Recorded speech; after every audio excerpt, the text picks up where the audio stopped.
नमस्कार, मी रेखा टेंबरे, राहणार वर्धा. आपण आज इथे सावंगी मेघे इथे आलेला आहोत आणि आजीबाईला आपण 15 दिवसाआधी अमृत ज्यूस आणि आर्थोजी पेन ऑइल आणि आर्थो टॅबलेट दिली होती.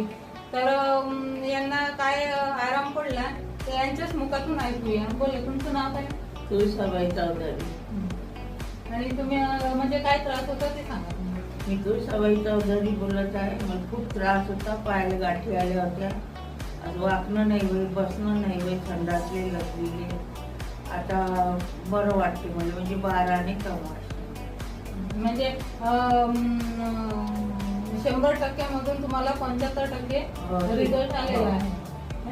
तर मग आता तुम्ही लोकांना काय सांगाल की घ्यायचं की नाही घ्यायचं, घेतलं पाहिजे की नाही चांगली कमाल हे औषधी आराम पडला का आणि दुसऱ्यांना घेतलं पाहिजे की नाही घेतलं पाहिजे? घेतलं